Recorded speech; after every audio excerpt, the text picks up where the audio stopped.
only 10% of women are found to have an orgasm during sex.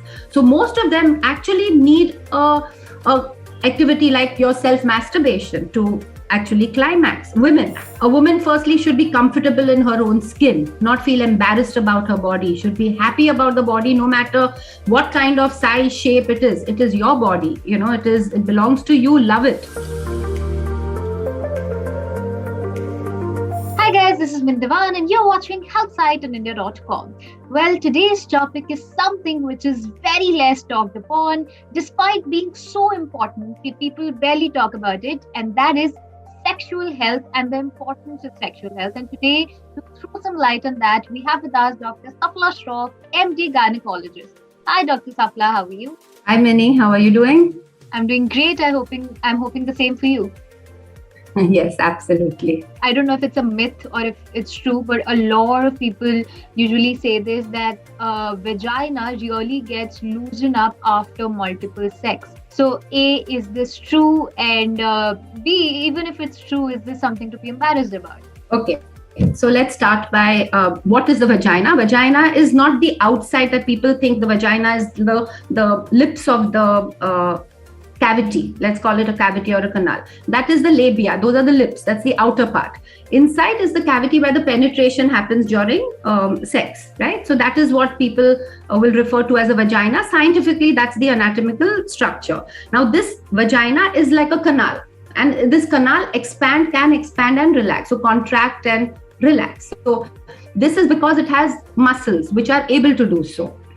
Now, the purpose of this is that when you have sex, you need to make space for the penis. And for that, the vagina has to relax, right? After the sex is over, the vagina will contract. Now, the common myth is just because you imagine that there is repeated penetration, this will stay expanded, No, that's not what the vagina does. It shrinks back. It's not shrinking, but it's a contraction, goes back into its original shape.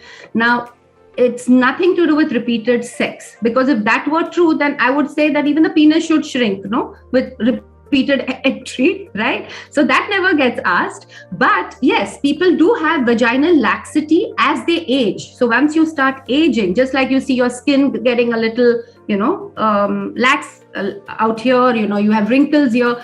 End of the day, it's a pelvic floor. Also, if it has, gone through repeated childbirths, which are vaginal childbirths, then of course that has expanded with hormonal, stimulation, and there could be laxity because of that. And you asked a very important question in the end that, if you have laxity, which is like, something which you are, bothered about, and you had many vaginal births, you're not having a good stimulation during sex, definitely there are gynecologists who do help you with vaginoplasties. There are treatments. Sometimes it's surgical, sometimes it doesn't even require surgery. It just requires some medical intervention and some kind of communication and counseling of that person. So too lax, is not something who decides that, right? But if you've had repeated childbirths, you're aging and you have that issue, then a gynecologist can definitely help you. But also another department which is really talked about and people really feel embarrassed about is vaginal smells. So, a lot of people are embarrassed with regards to the odor. And what exactly, firstly, we need to understand here, what should a vagina really smell like? Is there a particular, answer to that question? Good. I should ask the question to that question. Do you think that a vagina will have a particular smell? And, that I've seen memes and things like, your vagina is not going to smell like flowers and daisies and, roses. It's not. The vagina, end of the day, is like a cavity, just like your nose and your mouth. It has bacteria lining there. It has its own delicately balanced ecosystem. And this ecosystem that is there will have odor producing bacteria. Now that odor is not abnormal. And you would know that your body has a certain smell. Now again, it becomes a perspective, like, is this the right smell it should be? And then they'll go online or they will ask some friends, and they're using scented pads, they're using scented undergarments and things like that, which make them feel like, especially when they're having a new relationship, with a boy and they're exploring, sexual relationship, they tend to feel that, I may be having a stink out there which will repulse my partner, right?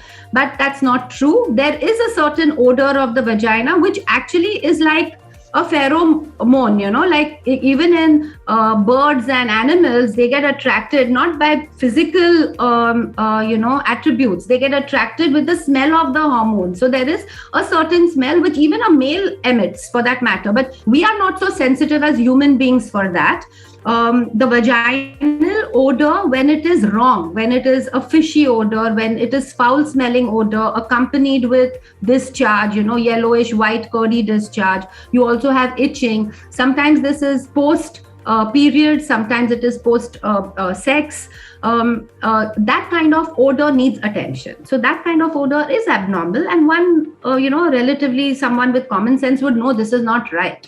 But on a general basis, you would know your body smell and body odor. It will have an odor, just like how our armpits also smell. But it doesn't mean that you go and do something. And definitely, one thing that I would, take opportunity to tell them is don't go trying to wash it all the time.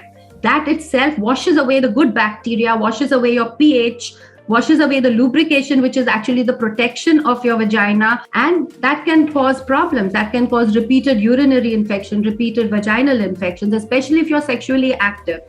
So outside, remember earlier I said the vulva and the labial folds, they are outside. Those, when you're taking a bath, you can wash, you can keep it clean. There are some feminine washes which are available today, but even simple water and mild soap, not perfume. Don't try to use perfumes. Don't try to use anything to make that smell better. Just leave it alone. Only when it smells bad, then you take action. If it smells however it smells, that's you. Just leave it be. Okay. Also, a question that's commonly observed, and a lot of girls comparatively that I have also seen and heard around are pretty much confused with the fact, A, there are a lot of women who have never had an orgasm. B, they still wonder whether they have really had one or not. I don't know. Perhaps they might have even had it, but they don't know what an orgasm really feels or looks like. So what does an orgasm really means or looks like? Okay, so it's again a very important question, and you'd be surprised that children as young as in their early single digits, like 9 or 10 years, are also coming across these words of orgasm, masturbation, and they want to know the right answer. And for me, I honestly believe when they are a child, you give them the correct, accurate information, it quells their curiosity, and it stops them from getting misinformed and myths that are coming, and certain stigmas that they would bring in their life. So yes, we should talk about orgasm. Orgasm is basically male and female, both can have the orgasm, but a male orgasm one sees. Most of the time you can see because he's ejaculated, the semen comes out, right? And for a woman, it is more private. It is more, even the male partner doesn't know has she had the orgasm or not. It becomes kind of a thing to say, yeah, I also had the orgasm when you had it. It becomes a kind of a goal to reach because they feel incomplete if they've not had an orgasm during sex. So what exactly is a orgasm? It is a climax. It is a climax of your sexual arousal. It's the heightened part of your sexual arousal. And during that time, what does a woman feel? What happens is a rhythmic contraction of your vagina, either the vagina or it can be of just the pelvic floor contractions that happen.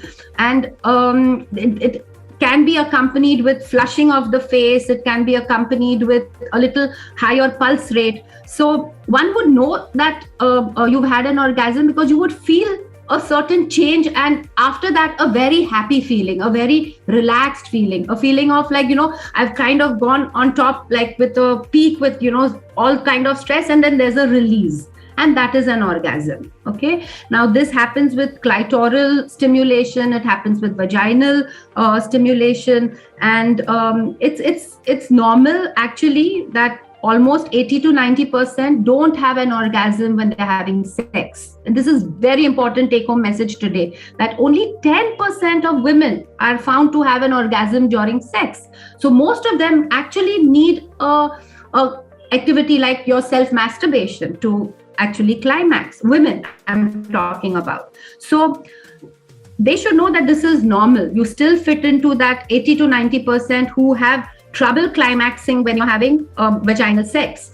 But this population can have an orgasm when they're having clitoral stimulation. So whether I can have an orgasm, cannot, again, is a part of your own self-exploration journey. So a woman firstly should be comfortable in her own skin, not feel embarrassed about her body, should be happy about the body no matter what kind of size, shape it is. It is your body, it belongs to you, love it, and take care of it. So it's a part again of the process where they will know that they have had the orgasm, because they'll know what was their feeling before, and after they've had the orgasm they'll know that it is kind of a release from it. The endorphins or happy hormones get released also at that time, so that should be helped. That should give them some clarity. Enjoy the journey. It's what makes you comfortable and what makes you happy, and if it feels good, you're doing it right.